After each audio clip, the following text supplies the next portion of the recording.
where we live in the Chilterns, and we're more concerned with what this Department for Transport has got regards to High Speed 2, because they've mucked up one franchise system. What are they doing on the process regarding spending tens of billions of taxpayers' money on a very sort of high-profile, high-speed line through the Chilterns?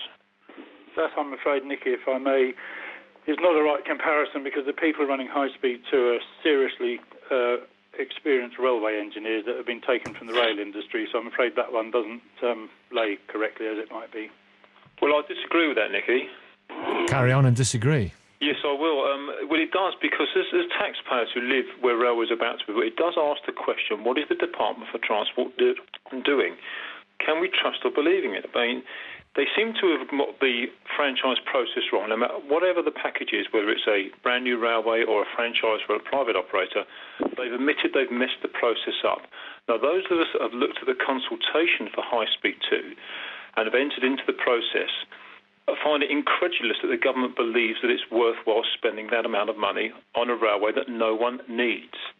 So we do ask the question, what is the Department for Transport doing? Can we trust in it to spend our money?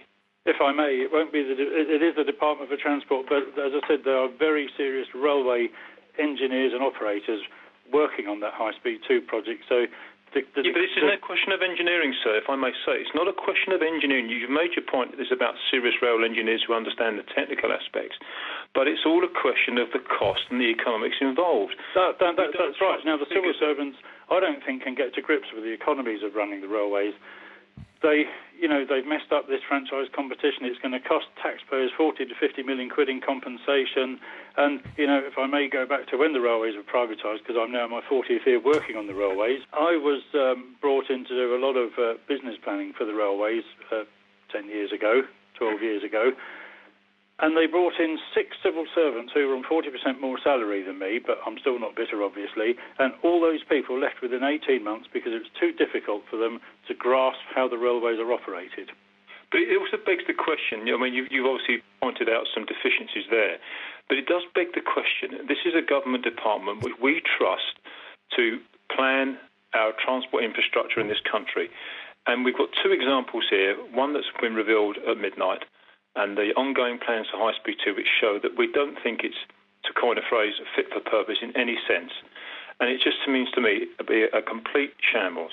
Well, I think the answer to that is we'll have to agree to disagree on High Speed 2 and the rest of it. However, I agree with you on the funding and finance, because what everybody has got to remember is that when the franchise bids are evaluated, the Treasury has to be involved in this in looking at the forecast for inflation and passenger growth and how the economy is going to behave. And how the economy behaves drives how many passengers are on the railways, the roads and aeroplanes. So therefore, the Treasury should also be linked to this fiasco. Let's hear from Anne just before the travel news. Anne in West Sussex, good morning.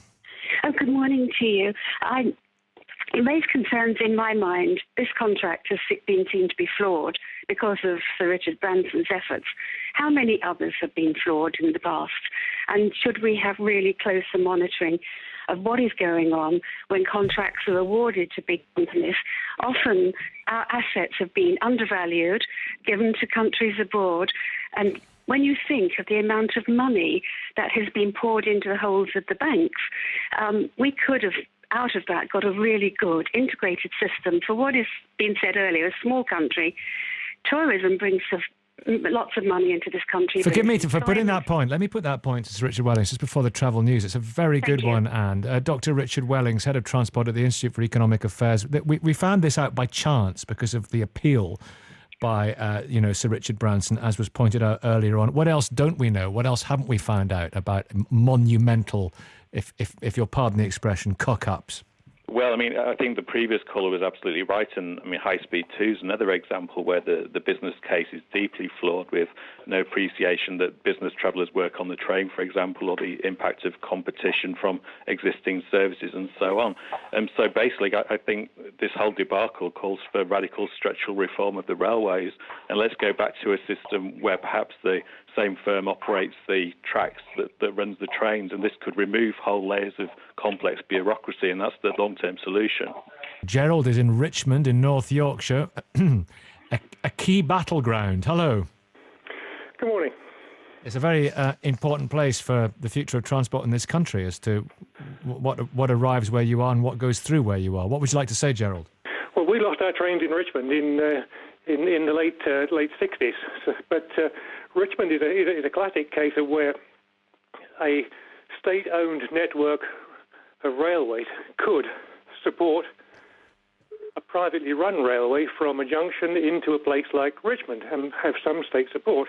But the point I really wanted to make was about HS2. Sure, it stacks up in engineering terms, and probably the costs of building these days a high-speed railway as opposed to an ordinary railway is probably not much different. But if we invest all that money in a high-speed railway, then the local services will be disadvantaged. Richard Wellings, is that right? France. Well, I think inevitably, I think there's only so many subsidies that the taxpayers will put out with. So, yeah, I think that's inevitable. It happened in France along the south coast when they were planning TGV services along from Marseille eastwards. There were demonstrations outside Nice stations for people who didn't want TGVs going along there on a dedicated line because they knew that the local services, which were quite good along that line, would fall into disuse and disrepair. Phil Marsh, do you want to come in here?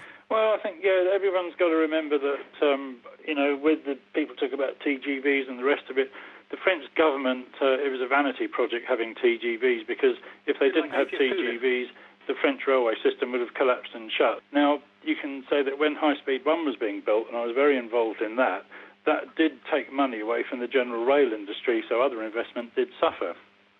But now then, if you turn to, the announcement that staff have been suspended in the Department for Transport, you've got to wonder whether, have they gone off limits, are they incompetent, or was the system that they have to work to, did they decide that wasn't working and they would try a bit of initiative? Who knows? It'll all come out in the wash, hopefully. We did ask Justine Greening, by the way, to come on this morning. She was Transport Secretary at the time the franchise was awarded to First Group, but we were told she is unavailable for comment because she's in Africa, which is fair enough. And when she returns to these shores, I'm sure there will be some interesting questions asked of her. Well, there will. And of course, by the time the review is supposed to be finished, which is the end of this year, any decisions that have to be made because of that, and we know through McNulty that's taking an awful long time, and if the West Coast franchise is re-tendered, guess what? You're up to the next election. That won't be political, will it? Thank you.